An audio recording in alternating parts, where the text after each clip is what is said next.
this is it, the final match on day 2 of the Safaricom Sevens. The match that is getting the crowd alive here at the Safaricom Stadium in Kasarani. Home team Kenya playing against Auckland. The Kenya Shujaa playing against Auckland. Remember, Kenya Shujaa need to win this game to top the pool and secure a cup quarter-final berth tomorrow. Shujaa playing in the unfamiliar black strip. Interesting, both teams are playing in black, so I would have expected the referee to have asked for one team to change their strip, but it appears that's a matter of my own disposition and my thoughts. Both teams look like they're happy and ready to play. You picture there, beautiful ladies gracing the stadium.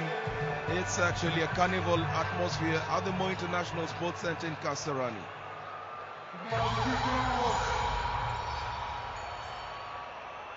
Last match of the day. Auckland taking on the Kenya Shujaa.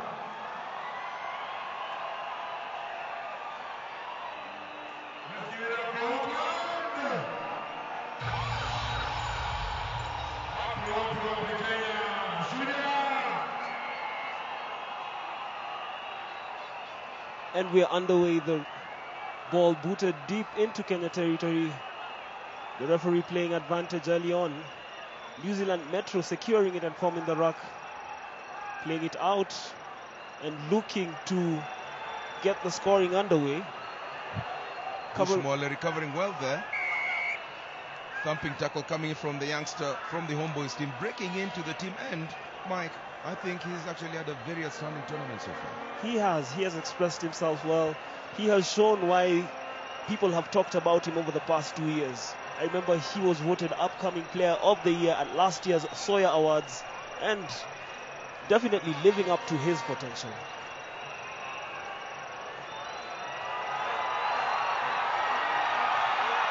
Oliver Wangeni with a very characteristic step.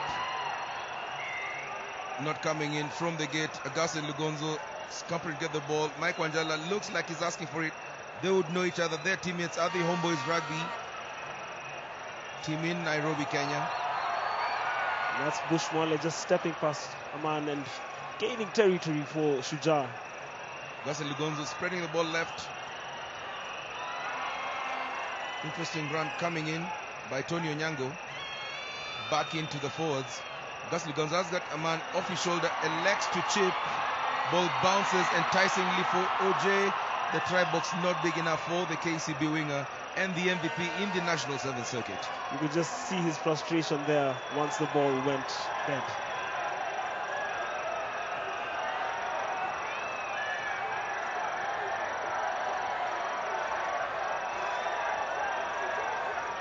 Looks like Shujaa have managed to hold that ball high, and it'll be a turnover scrum put in advantage for the Kenya Shujaa. Metro's not being given a chance to get into their gliding run. They have shown their ability to be very devastating. And in our picture there, Andrew Amonde, the captain of the Shujaa side, doing duty here at the Safaricom Sevens.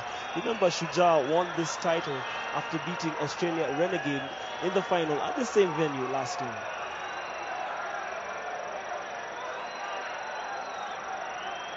Mike Wanjala looping the ball on the blind side, spotting a half gap, does well to gain an extra 25 meters. Well picked by Gus Lugonzo, step to the right, and the Kenyan playmaker Lugonzo opens the scores.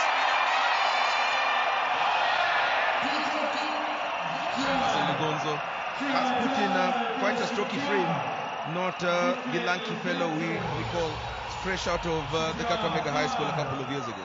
Well, of course, he has grown into his body, as I like saying, but he has also been part. He has also been part of the Kenya Sevens training squad. Of course, there's been a heavy focus on conditioning, and you can see it working for him. First time I've actually heard of someone growing into his body. When in primary school, it used to be growing into your head. First the head, and then the rest of the body. Well, Augustine Lugonzo seems to have actually gotten the memo and has definitely beefed up. There's always a fear about players managing to bulk up and losing the level of dynamism, but Augustin Lugonzo seems to have actually shed off any illusion that would have slowed him or has the capacity to slow him down. You'd also probably have to look internationally to a certain Mr. Brian Habana of the Springboks. Augustin Lugonzo prepares to restart this match for Shujaa, who lead Auckland Metro 5-0. Remember, this is a must-win clash for both sides. You lose this game, you drop down to the bowl competition. Great tap back by Oliver Mangeni, but Kenya not able to take advantage. The Metro still pinned deep within their territory. Good pressure coming from the Kenya defense there. Ball just being slipped down. The Metros retain the possession. Almost looked like, yes, the counterattack looks like it was good. Not from the referee's point of view. Kenyan captain Andrew Monde looks extremely livid about that decision, but play continues with the Metro now crossing over the halfway line. Loose ball, pounced on, great kick coming in by Bush Mwale. It is a knock-on. I wonder how that came across. It looks like Augustin Lugonzo tried to sweep it for the ball, and there was a knock-on as a result. Probably being a bit too clever. Let's just look at that again.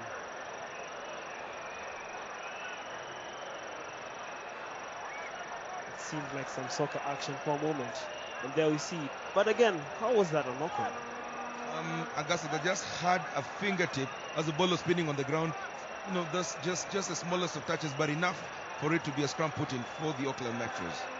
Ball didn't look like it was actually thrown in straight. The referee just let it play on, and the Metros definitely getting themselves out of trouble land deep within the territory.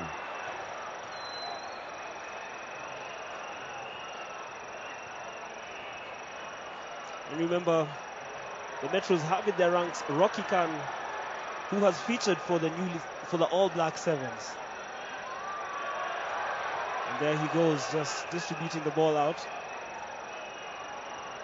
This first half has been start-stop, not really filled with flowing movements. Of course, it's been a case of the Metros having possession in Kenya, defending gallantly, forcing them into errors. Mike Wanjala with the ball comes out. Ooh, very lucky by Jacob Oje there. Pumps one, pumps twice, pumps third, battering ram. You know, Hillary, just talking about Jacob Oje, I haven't seen him turn on the afterburners. They clearly, apparently not looking like utilizing his full retinue of skills. Totally underutilized in day one, Jacob Oje. They need to actually understand what works well for him. Getting into a couple of the game plays, perhaps maybe switching from time to time to play in the center, because he's a bit, if not, for lack of a better, dead on the wings. True indeed.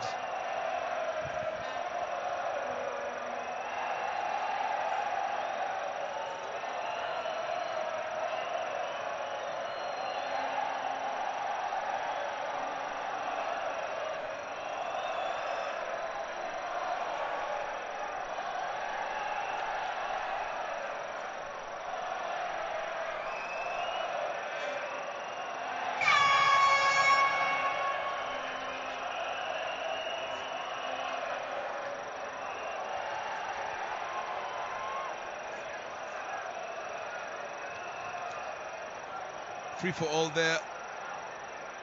Kenya Shujaa regaining the ball. Tony Onyango retrieves it. Oh, very unfortunate there. Jacob Oje, you can actually tell that he's not switched on totally. Visibly annoyed with himself. Good work being done there by Tony Onyango, who looked like at some point was actually trying to hold on to his lungs, really heaving in his chest. That was some great execution from Tony Onyango. The final delivery to Jacob Oje, probably he just took his eye off the ball. Out of anticipation, I don't know, but the teams are going into halftime. Let's listen to what the coaches have to say.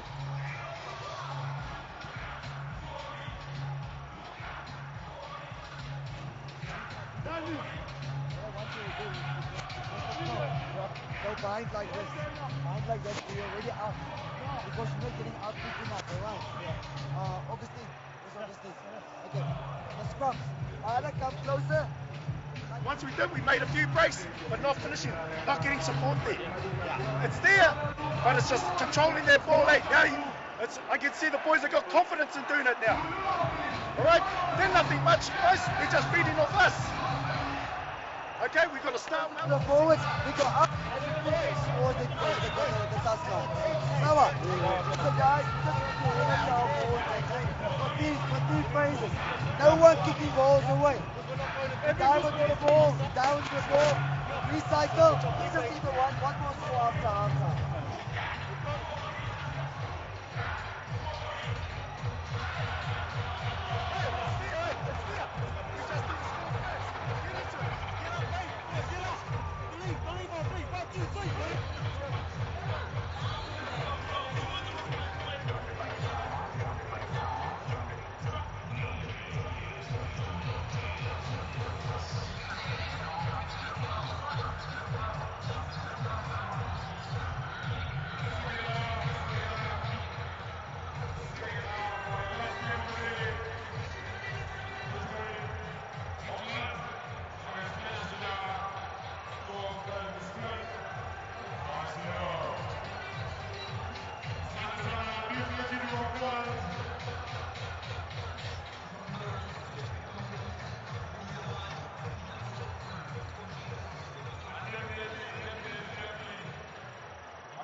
We're back for the second half. Agustin Lugonzo restarts the match. Shujaa leading Auckland Metro 5-0. Remember, the winner of this match will top Pool A. Great run coming there by Agustin Lugonzo, scoring his second try. Great spade work being done by the captain Amonde, and Agustin Lugonzo with a clean pair of heels, smack dead center. Shujaa 10, Auckland Metro 0.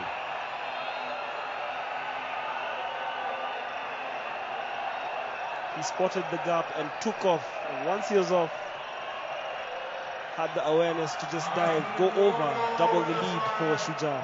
10-0. We still have all of 6 minutes to play in the second half. Mike Wanjala with the conversion. It is good. Shujaa 12, Auckland Metro 0.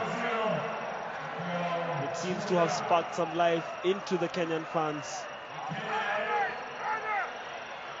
Our picture, you could just see Paul True issuing instructions. It's rare to see Paul True smile on TV. I'm certain that Santa Claus must be around. George Bush would also have to be around for him to give us a smile on a competitive game. Very, very serious individual, and of course a very, very seasoned professional as well.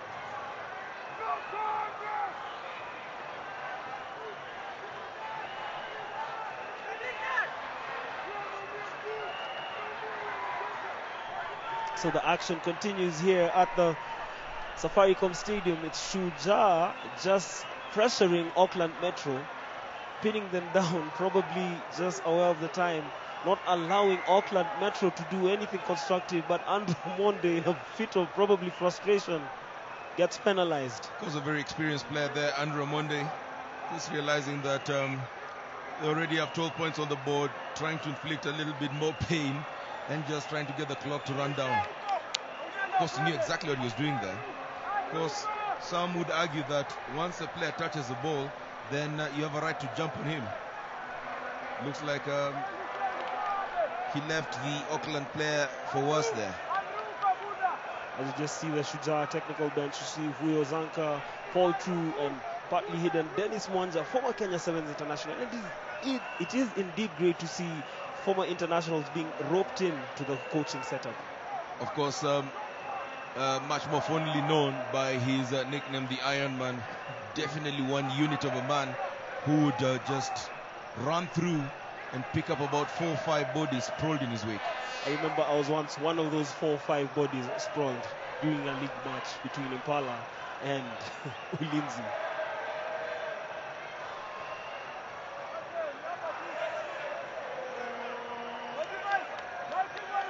Line out will be taken on the 22-meter line. Metro still being forced to play deep within their territory. Looks like that's a brief that Shujaa were given, and looks like they're executing it to the best of their abilities. Brian Wandera comes into the field of play for Oliver Mangeni. Wandera's first touch results in a knock-on, so there'll be a scrum put in. And it's great Actually, to see. forces the scrum put in for Kenya. That's great. And like I was going to say, it's great to see these youngsters also getting a look in. Brian Wandera, former Kenya under-19 international, plays for Kenya Harlequins. Alex Solaba, the other substitute, played for the Kenya under-19s at the CAR African Championships in Namibia last month. Mike Wanjala is also a former Kenya under-19 international. Ali Shava necessary there. Andrew Omonde should have been able to hold on that. Charles Omondi also joining the fray. Big, strong and fast player from the Strathmore University Leos.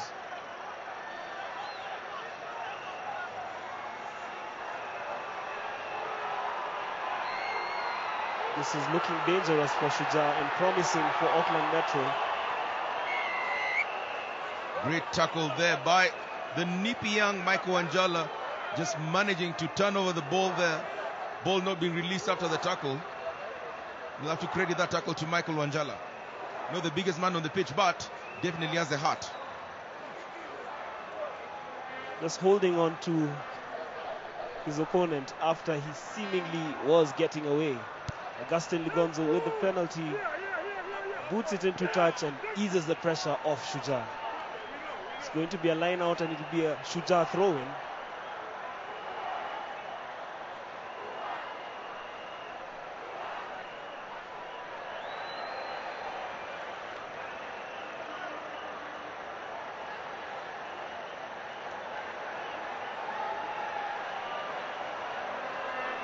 Interesting call. Jacob Ej has joined the line out. Would be interesting to see exactly what the move is.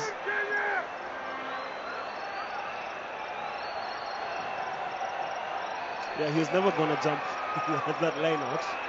Interesting move there. Jacob Ej picked up the ball from the stand-up position, and Augustin Lugonzo has been a handful for the Metro, but ball not clearly picked up after that foray, and there will be a scrum put in for the Metro. For the Auckland Metros from New Zealand. Take your time! Take your time! Go down on one knee!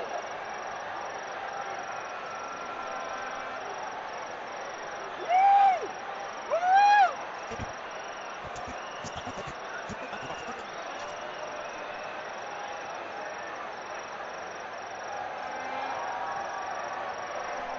Attack! You can't run! Can't run! Just jump in there! Thank you! So press ahead! Up by your up. Nice! Nice! Nice! Hooker! Penalty going Auckland's way. Less than a minute on the clock. The lads from New Zealand have been put into check by the Kenya Shujaa team. Has been a much more controlled and tactical game this one. Thank you! Knock-on advantage for Kenya Shujaa. Let them fucking get annoyed!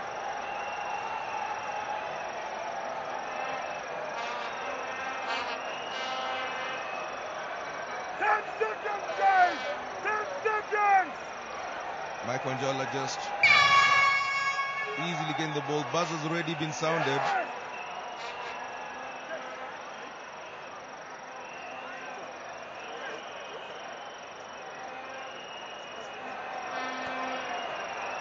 Augustin Lugonzo just keen on getting his charges to relax, and it could be 4 days to so Kenya Shujaa win 12 points to 0 and finish top of the pool.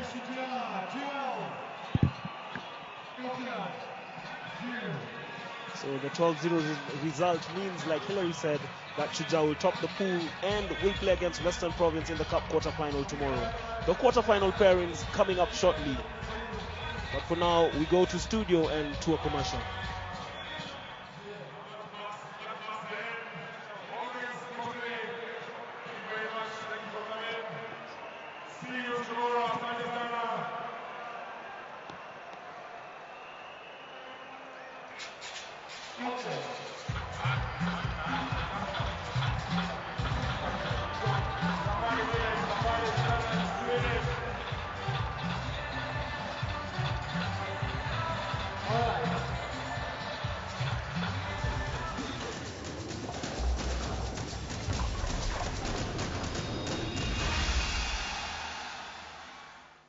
Did you know that the new Zuku Navigator is a high-definition HD personal video recorder offering advanced features including pausing, forwarding, and rewinding of your amazing moments and highlights of live TV. Also record 450 hours of content of your favorite TV shows. The Navigator comes with an enhanced parental control feature which assists in filtering what the kids are watching. Also, the picture-in-picture PIP feature is available which allows you to watch 2 channels simultaneously. For only 8,998 Kenya shillings, you can own one by visiting our Zuku shops located at the Junction on Ngong Road, Gateway Park on Mombasa Road, Diamond Plaza in Parkland, Nyali Cinemax in Mombasa, or call 0205-230-230. And for more information, visit our website www.zuku.co.ke and our Facebook page at Zuku Official.